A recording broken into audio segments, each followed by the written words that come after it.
많이들 추우시죠? 예. 이런 날이 흔하지 않으니까 참 기뻐야 될 것 같습니다. 오늘 저는 여러분들과 같이 오늘 살펴볼 말씀은 고린도 후서입니다. 어제부터 고린도 후서 1장이 시작되었는데요. 고린도 전서를 보고 이제 전체적으로 오늘 고린도 후서를 한번 전체적인 것이 어떻게 나눠져 있는지 한번 보면서 같이 얘기를 나눴으면 좋겠습니다. 고린도 후서의 저자는 다 아시죠? 예, 바울인 거, 그렇죠? 예, 바울입니다. 고린도 후서는 마게도니아에서 있었던 바울이 디도를 통해서 고린도 교회에 에베소에서 고린도 전서를 쓰고 이제 마게도니아에서 고린도 후서를 쓰는 그 내용이 나옵니다. 디도를 먼저 전서를 통해서 고린도 전서를 통해서 보냈는데, 편지를 보냈는데 소식이 없어서 이제 애타게 기다리다가 빌립보로 돌아온 디도를 드디어 만났습니다. 그래서 그에게로부터 굿뉴스, 그다음에 배드뉴스 두 가지를 들었던 거예요. 그래서 굿뉴스는 뭐였냐면 고린도 전서를 통해서 고린도 교회 전체가 철저히 회개 중이라는 아주 좋은 소식을 들었습니다. 근데 나쁜 소식은 예루살렘 교회로부터 유대인 교사가 고린도 교회로 추천되어져서 그곳에서 바울이 전했던 그 복음이 아니라 다른 복음이 전하여지고 있다는 사실이었고, 그다음에 바울의 사도권에 대해서 바울을 아주 타겟으로 시비를 걸고 있는 소식도 이게 나쁜 소식으로 이렇게 듣게 되었던 것입니다. 그래서 바울이 고린도 후서를 쓰기 시작한 것입니다. 추정하기로는 AD 50 주후 54년이나 55년 정도 될 것으로 추정들 합니다. 그래서 바울이 고린도 후서를 그런 이유에서 썼습니다. 자기를 타겟으로 놓고 자기에게 시비를 걸고 자기가 바울은 사도가 아니라고 말하고 있는 그들에게 자기가 본인이 하나님께서 도와주시고 하나님이 세우신 사도임을, 그리고 자신이 가르친 복음이 참 복음임을 알려주기 위해서 그들에게 자신이 어떤 위치인 것을 분명히 밝혀야 되니까 그래서 서신을 쓰기 시작한 것입니다. 그래서 고린도 후서의 내용은 앞에 부분은 자기를 1장부터 7장까지는 바울의 사역과 행위에 대한 설명으로 그 주제를 잡을 수가 있습니다.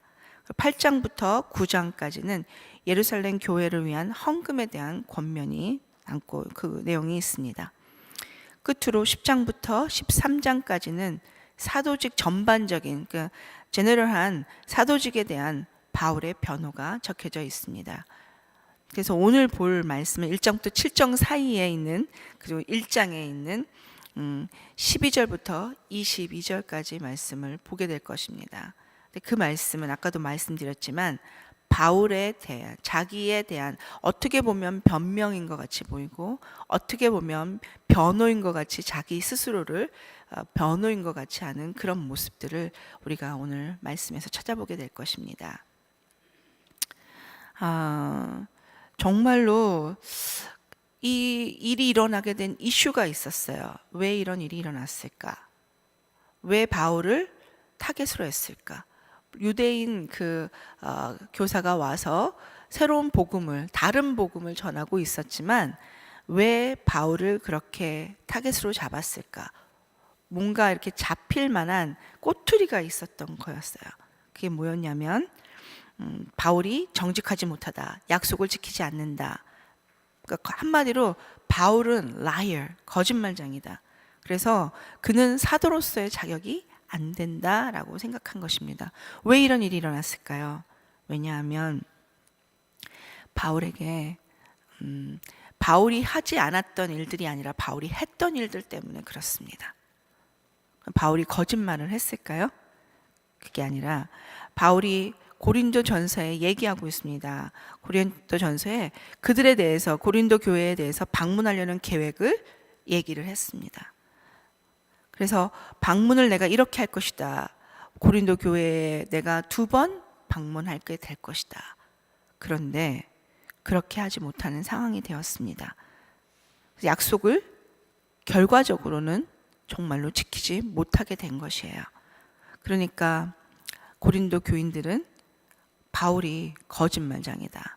그리고 바울은 우리 고린도 교회를 사랑하지 않는다. 억지를 잡은 거예요. 사실은 고린도 교회에 바울이 방문했을 때 바울의 겉모습을 보고서 또 바울이 이렇게 말을 달변이 아니었던 것 같아요. 그러니까 그들이 바울을 별로 좋아하지 않았어요. 그럼에도 불구하고 바울이 떠나오고 고린도 전서를 보내줬을 때 그들이 그 교리를 듣고 회개하고 있었던 부분들은 있습니다. 그러나 바울을 막 그렇게 꼭 만나야 되겠다, 막 꼭 만나러 가야지, 내가 막 잠을 소풍 기다리듯이 그렇게 바울을 기다리고 그렇게 바울을 사랑했던 것이 아니었습니다. 그럼에도 불구하고 그들이 바울이 못 가게 되는 상황이 됐을 때 이때다 싶어서 바울을 꼬투리 잡았던 것입니다. 그래서 그런 바울의 캐릭터, 바울의 인테그리티라는 말을 번역으로 어떻게 해야 될지 잘 모르겠어요. 그냥 진실성이라는 말만으로는 조금 약한데 완전하고 나눠짐이 없는 정말 한결같이 신실하고 여러 가지 말들이 포함된 말들이에요. 그래서 그 인테그리티를 갖고 있는 바울에게 당신의 인테그리티가 문제가 있습니다 라고 포인트 아웃 하고 있는 것입니다. 저희가 리더십을 아이들에게, 또 여러분들도 요즘 웬스데이에 수요일날 리더십에 대해서 공부를 하고 계시니까 잘 아시겠지만, 저희도 아이들하고 리더십을 얘기할 때 항상 인테그리티가 빠지지는 않습니다. 인테그리티가 없는 리더는 리더로서의 자격이 세워지지가 않습니다. 그렇게 하지 않는데, 자기는 말하고 지켜지지 않는데 누가 그를 따르겠습니까? 따른다 그러면 좀 잘못된 따름이 되겠죠. 그래서 그렇게 중요한 부분이 인테그리티입니다. 신실하고 완전하게, 온전하게 그의 마음과 생각과 모든 것이 함께 갈 수 있는 그런 부분을 말하고 있는 것이죠. 그런데 그런 바울에게 당신은 인테그리티에 문제가 있습니다. 당신은 거짓말장입니다. 당신은 우리를 사랑한다고 말하지만 사랑하지 않습니다. 사랑하면 와야죠 라고 얘기하고 있는 것입니다. 그래서 이렇게 1장 12절부터는 그렇게 바울이 내가 어떤 상황인지, 내가 왜 나 자신을 변호해야 되는지 하면서 자기를 변호하고 있는 것입니다. 함께 12절부터 한번 보겠습니다. 12절부터 13절, 14절까지 한번 같이 읽겠습니다. 시작. 우리가 세상에서 특별히 너희에게 대하여 하나님의 거룩함과 진실함으로 행하되 육체의 지혜로 하지 아니하고 하나님의 은혜로 행함은 우리의 양심이 증언하는 바니 이것이 우리의 자랑이라. 오직 너희가 읽고 아는 것 외에 우리가 다른 것을 쓰지 아니하노니 너희가 완전히 알기를 내가 바라는 것은 너희가 우리를 부분적으로 알았으나 우리 주 예수의 날에는 너희가 우리의 자랑이 되고 우리가 너희의 자랑이 되는 그것이라. 아멘. 12절부터 14절까지 말씀 지금 같이 읽었는데요. 12절에서는 바울은 자신이 특별히 너희에게 대하여 라고 말을 시작합니다. 바울 자신이 특별히 고린도 교회 너희들에 대하여서는 하나님의 거룩하심과 진실함으로 행하고 있다고 그 자신을, 나는 그렇게 당신들에게 행하고 있습니다 라고 말을 시작하는 것입니다. 인간의 육적인 지혜로 고린도 교인들을 대하고 있는 것이 아니라는 것입니다. 하나님의 은혜로 행하고 그것을 자신의 양심이 그렇다라고 증언할 정도라고까지 말을 하고 있는 것입니다. 그래서 결국에는 이런 모습인 것이 자신의 자랑이 될 만큼 정말 온전하게 내가 얘기하고 있는 것이기 때문에 이것이 나의 자랑이 될 만큼 하나님 앞에서 거짓됨이 없이 고린도 교인들에게 지금 대하고 있다라고 말하고 있는 것입니다. 자기의 진실성, 조금 약해서 영어로 말하면 인테그리티, 이것을, 본인의 인테그리티를 자신의 입으로 말하고 있는 것입니다. 13절 14절에도 계속 그렇게 말합니다. 오직 너희가 읽고 아는 것 외에 우리가 다른 것을 쓰지 아니하노니 너희가 완전히 알기를 내가 바라는 것은, 이 말 뜻은 뭐냐면 고린도 교회에 그가 적고 있는 것이 다라는 것입니다. 그가 적고 있는 것 사이에 행간에 무슨 다른 뜻이, 숨겨져 있는 다른 뜻이 있는 것이 한 개도 없다라는 것입니다.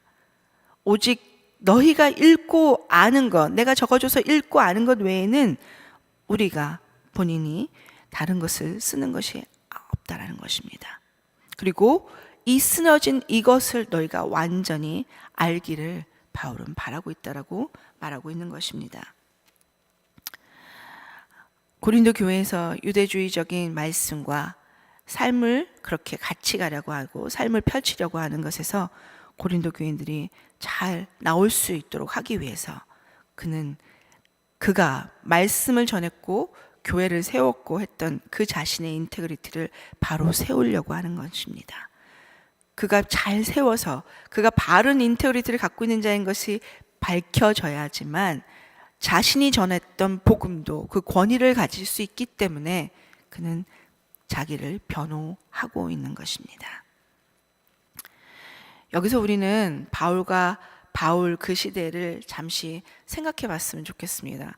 제가 재밌는 책을 하나 봤어요. 제가 생각하지 못했던 부분이어서 이럴 수 있었겠구나, 이렇겠구나 라는 생각이 들었습니다. 여러분은 바울이 누구라고 알고 계십니까? 너무 유명한 분이죠. 그쵸? 사도 바울. 예. 왕 바울 말고요. 그쵸? 근데 우리는 사도 바울을 이방인의 사도라고 알고 있습니다. 여러분도 그렇죠? 모르십니까? 아시죠? 예. 크게 초기에 이방인의 사도로 바울이 부름을 받았고 베드로는 유대인을 아는데 그렇죠? 대답을 좀 해주시면 유대인에 위한 사도로 부름을 받았다라고 그렇게 우리는 알고 있습니다. 그런데 초기 기독교인들은 스스로를 기독교라고 하는 새로운 종교의 추종자로 자신들을 여기지 못했습니다. 왜냐하면 처음이었으니까요. 그래서 그렇게 여기지 못했습니다. 그 당시 사람들은 그들이 유대교인 안에 있는 다양한 분파들 안에서 그 분파가 뭐가 있냐면 여러분들 잘 아시는 바리새인파, 사두개인파, 에세네파, 또 열심당 이런 다양한 분파들이 유대교 안에 있었어요. 근데 그 분파 중에 하나인 나사렛파로서 그 자신들을 인지했던 것입니다. 그래서 그들은 본인들이 기독교인이라고 생각하지 않았습니다. 유대교인 중에 자신은 나사렛파, 나는 유대교인 중에 나는 바리새파 이렇게 말했듯이 그들 자신은 그렇게 생각했던 것입니다. 그들이 달랐던 것은 하나님의 은혜를 강조했습니다. 그리고 가장 큰 차이는 예수 그리스도가 메시아라는 것. 그래서 핵심은 나사렛 예수가 메시아이며 그분이 십자가를 지시고 죽으시고 다시 살아나신 부활을 통해 오랫동안 유대가 기다렸던, 이스라엘이 기다렸던 메시아의 시대는 이미 도래했다라는 것이 그들을 가장 크게 다르게 만든 그 분파의 특성이었습니다. 그렇겠죠. 저만 새로운 발견이었나요? 저는 그랬겠구나라는 생각이 정말 totally 100% 어그리가 됐습니다. 그래서 그렇게 메시아가 오셨다는 것, 그 예수 그리스도가 메시아라는 것, 예수 그리스도가 죽으시고 부활하셨다는 것, 그 사실을 아는 사람들이, 그런 유대인들이, 그런 유대교파가 나사렛파였던 것입니다. 근데 그들은 계속 유대인 교에 접해 있다고, 자기는 유대교인이라고 생각하고 있었습니다. 그러니까 얼마나 그 율법에서 그들을 자유하게 하는 일이 얼마나 힘들었겠습니까? 그러니까 계속 고린도의 교회를 세우고 바울이 그리스도의 복음을 전하고 기독교의 근간을 뿌리는 그 말씀을 전하고 가르침에도 불구하고 또 금방 다시 유대교적인 모습으로 돌아가고 점점 변질되고 하는 모습을 보이게 되는 것입니다. 그래요. 그런데 중요한 것은 1차, 2차, 3차 바울의 그 선교 여행을 우리가 돌아볼 때 분명히 바울은 이방인을 위한 사도로 부름을 받았는데 그가 갔던 곳은 포럼이 있는 그 이방인들이 많이 모였던 그런 곳보다는 흩어져 있는 유대인들이 모였던 어디죠? 회당에 그는 매번 가기를 즐겨했습니다. 그리고 그 루트를 따라가 보면 정말 정말 이방인 그런 사람들을 타겟으로 했다기보다는 디아스포라, 우리 디아스포라라고 아시죠? 흩어져 있는 유대인들, 그들 지역을 간 것입니다. 그래서 사도 바울은 이방인을 위한 사도가 아니라 유대인을 위한 사도냐? 그건 또 아닙니다. 그 시대에 많은 유대인들이 이미 많이 디아스포라로 흩어져 있었는데 그때 로마인들과 여러 다른 민족들이 유대인들에 대해서, 유대교에 대해서 관심을 많이 가졌습니다. 왜냐하면 그들이 믿고 있는 신은 달랐거든요. 그들이 믿고 따르고 있는 신은 로마인의 그 사람적인, 아주 휴머니즘적인, 그리고 성적으로 문란한 그런 신이 아니었거든요. 그래서 그들은 유대인의 모습에 매력을 느꼈고, 그리고 유대인과 같이 되려고 하는 많은 사람들이 있었습니다. 그리고 그들이 교화되기 위해서, 유대교화로 바꾸기 위해서 그렇게 많이 노력했던 사람들이 있었습니다. 그들이 왜 노력했을까요? 이방인이기 때문에 그렇게 했던 거죠.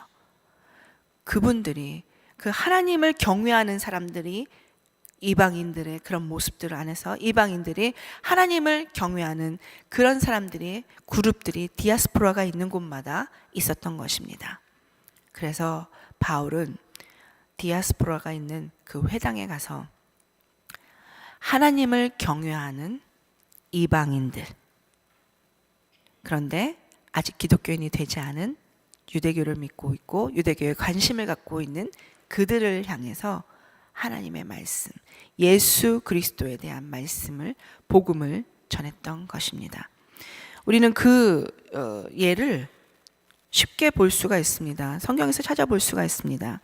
바울이 전도 타겟했던 하나님을 경외하는 사람들을 만났다라는 것이 어디에 나와 있냐면 여러분들 잘 알고 계시는 그 비단장수 루디아 알고 계시죠?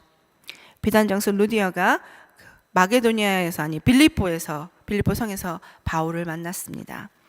바울이 마게도니아에서 환상을 본 후에 이제 빌립보 성을 들어가서 루디아를 만났는데, 그 비단장수로 잘 알려진 루디아도 유대인의 관습을 쫓아 안식일에 기도하러 강가로 나온 하나님을 경외하는 무리 중에 하나였던 것입니다. 그런 사람이었습니다. 그래서 바울은 여기서 보았듯이 그의 1차, 2차, 3차의 모든 전도 여행에서 디아스포라가 있는 유대인들, 흩어져 있는 유대인들이 있는 곳을 찾아다니면서 하나님을 경외하는 이방인들, 하나님께 경외함에 관심을 보이는 이방인들, 그리고 주변에 있는 이방인들에 대해서 예수 그리스도의 복음을 전하기 시작했던 것입니다. 그리고 그는 가장 매력적인 얘기를 했습니다. 그들이 할례를 받지 않아도, 그리고 음식에 특별하게 유대인들은 정결하면 법칙이 굉장히 많았는데 그것을 지키지 않더라도 예수 그리스도, 그분을 메시아로 알고 하나님의 아들을 믿는 그분만 믿기만 하면 당신은 유대교인이 될 수 있다라고 하는 그런 매력적인 그런 메시지를 바울이 전했던 것입니다.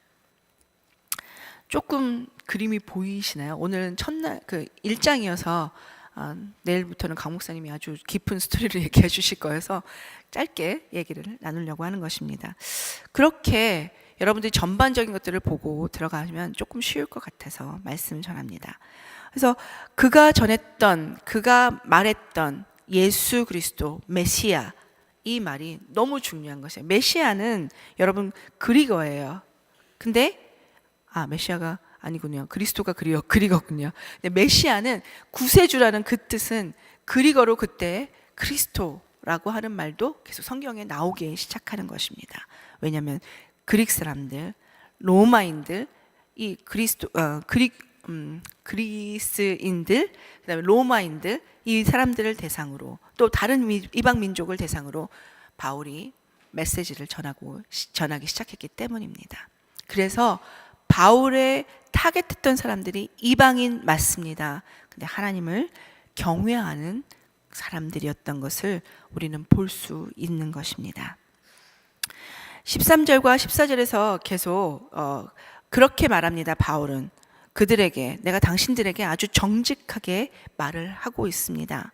아주 주님을 만나는 거룩한 그 정직함으로 대하면서 마지막 날에, 주님을 만날 그날에, 주님 만났을 때에 당신 한 명 한 명이 나의 자랑이 되고 우리가 당신들 한 명 한 명에게 자랑이 되기를 원합니다.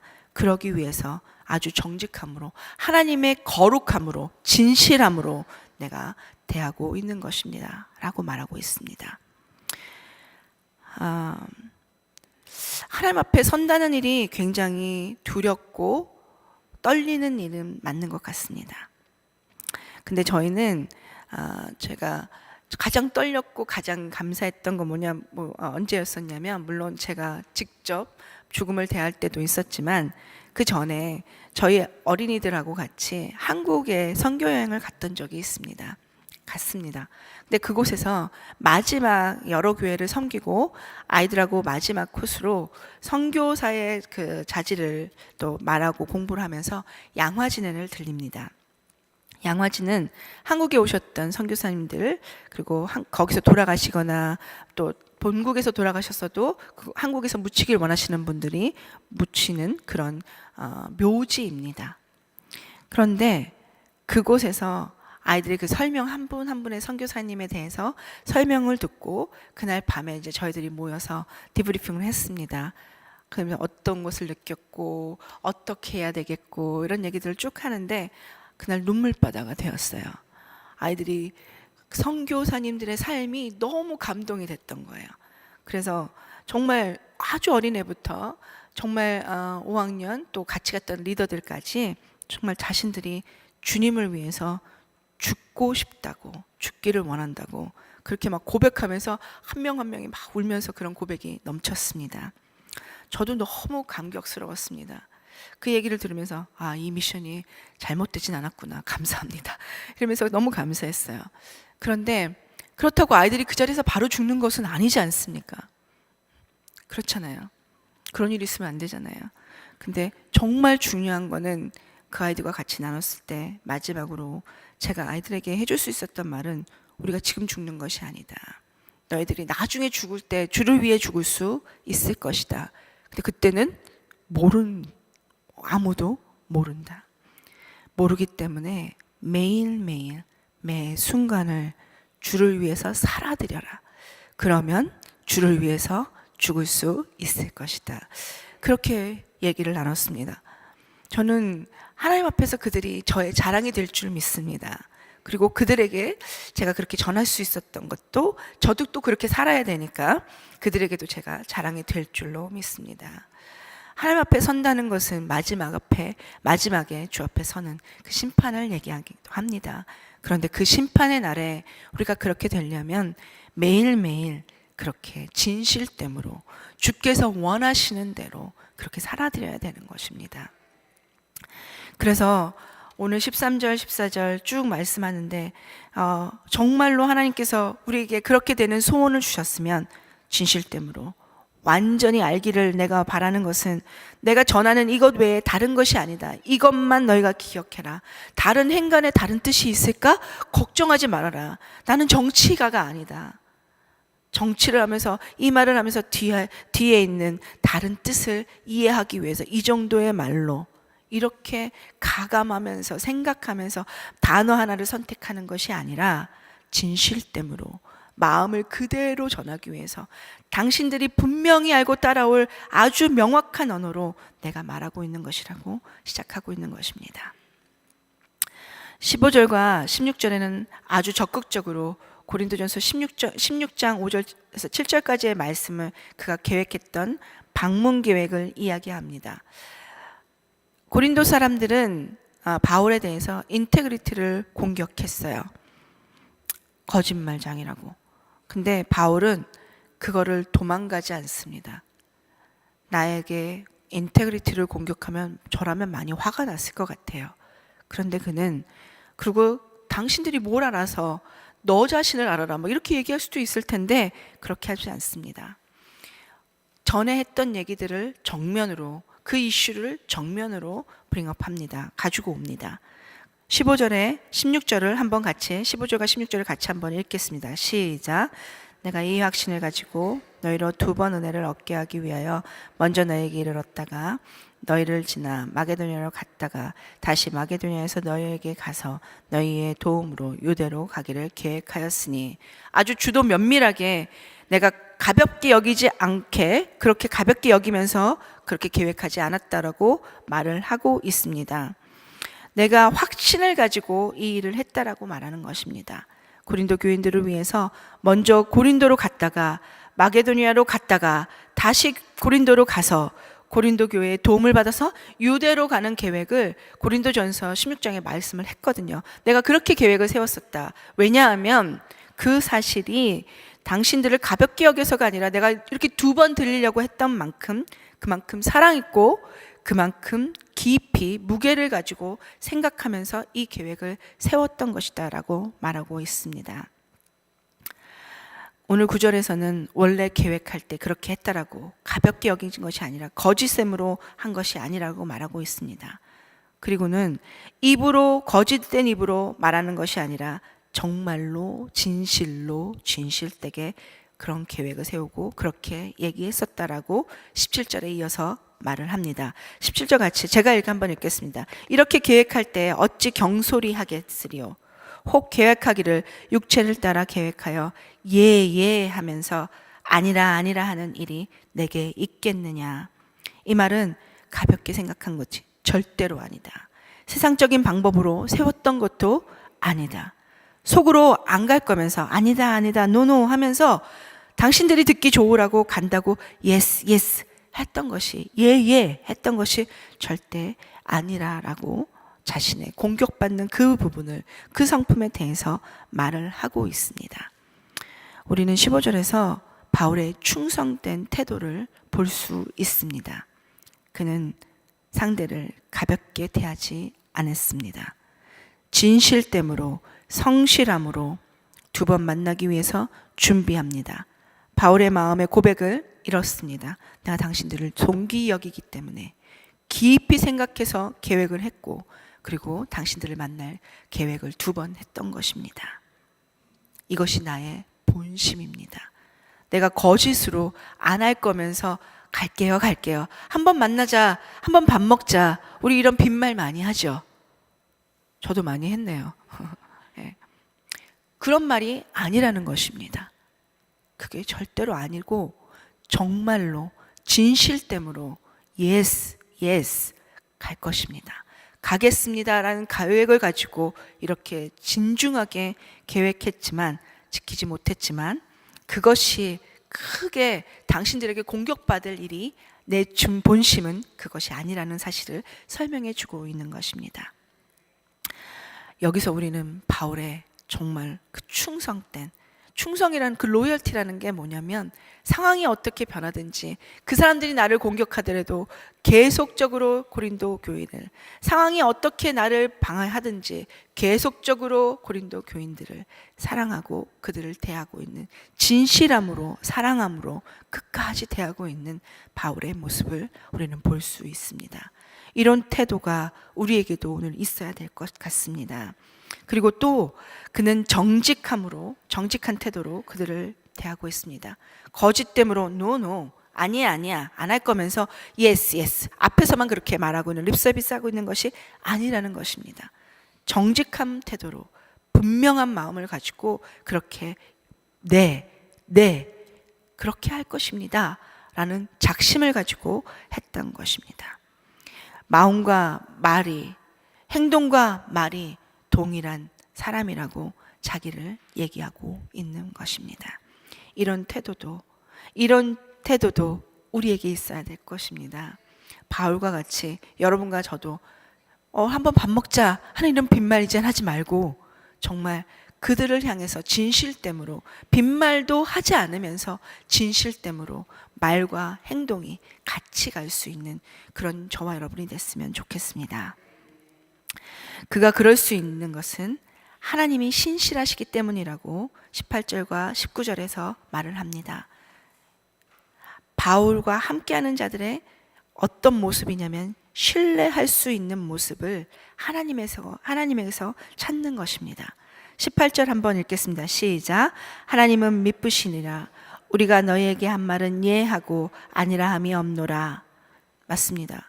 하나님은 미쁘신 분입니다. 하나님은 surely God is faithful. NIV에 그렇게 나오고 있어요. God is faithful. 그래서 하나님의 메시지는 항상 예지, 거짓됨이 없다라는 것입니다. 그리고 19절에는 우리 곧 나와 실로아노와 디모데로 말미암아 너희 가운데 전파된 하나님의 아들 예수 그리스도는 예하고 아니함이 되지 아니하셨으니 그에게 예만 되었느니라. 이 말은 뭐냐면 정말로 하나님이 그들의 신실함에 뒷받침이 된다는 것입니다. 왜냐하면 하나님은 그런 신실한 하나님을 그들이 알고 있기 때문에 그들의 말도, 바울의 말도, 실로아노의 말도, 디모데의 말도, 그들의 말도 신실하다는 것입니다. 신뢰할 만하다는 것입니다. 그리고 20절에 덧붙여서 계속 바울은 말합니다. 20절 같이 한번 읽겠습니다. 시작. 하나님의 약속은 얼마든지 그리스도 안에서 예가 되니 그런즉 그로 말미암아 우리가 아멘하여 하나님께 영광을 돌리게 되었느니라. 바울은 구약의 하나님의 모든 언약이 그리스도 안에서 다 이루어졌다라는 것을, 약속은 이루어졌다라는 것을 말하고 있습니다. 그래서 우리는 아멘, 네, 아멘. 아멘이라는 뜻은 예라는 뜻입니다. That's right.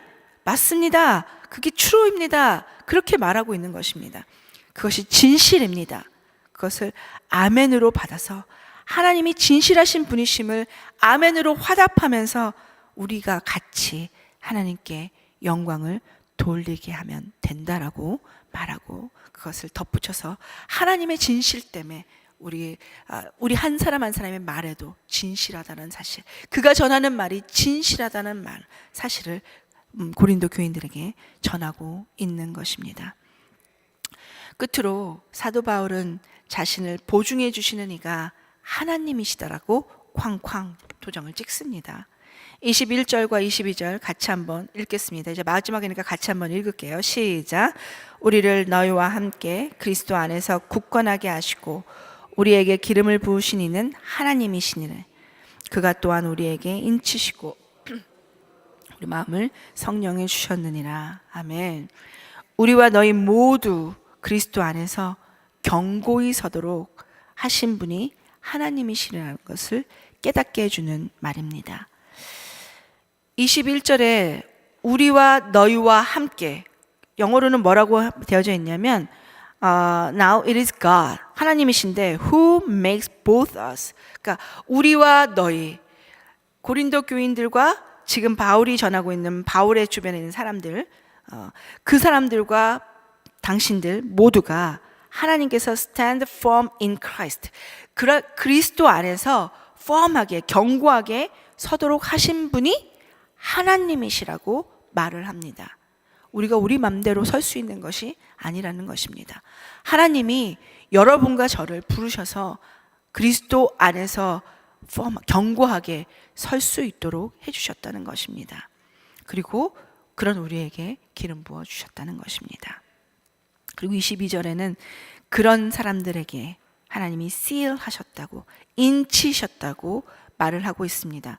디모데후서 2장 19절이나 에베소서 1장 13절, 시간이 없어서 다 찾아보지 못하지만 에베소서 4장 30절에 보면 We are sealed with the Spirit, 그 영으로, the Spirit으로 우리는 seal 됐다고 말합니다. seal이 무슨 뜻이냐면 그 의미가 뭐냐면 이렇게 도장 찍는 거죠. 도장이 아니라 뭐라 그러죠?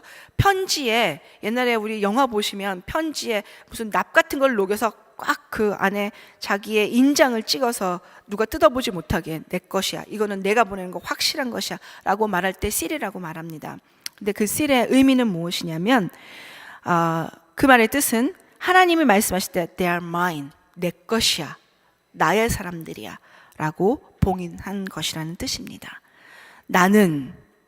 나와 함께하는 사람들은 그렇게 하나님이 봉인한 사람들입니다. 그렇게 바울이 자기를 그리고 함께하는 사람들에게 말을 해주고 있는 것입니다. 그리고 당신들도 하나님이 함께한 자들입니다. 하나님이 택하신 자들입니다. You are mine. 너무 은혜로운 말씀이잖아요. 우리는 하나님의 사람들입니다. 그래서 함부로 누가 건들 수 없습니다. 그가 우리를 건든다면 우리를 상대하는 것이 아닙니다. 다시 한번 말씀드리겠습니다. 누군가 우리를 상대하려고 우리를 건든다면 그는 잘못 건드렸습니다. 우리를 건든 것이 아닙니다. 우리 하나님께 대해서 그들이 하고 있는 것입니다. 왜냐하면 하나님이 우리를 보증하신다고 말하고 있기 때문입니다. 여러분과 저는 하나님의 보증을 받는 자들입니다.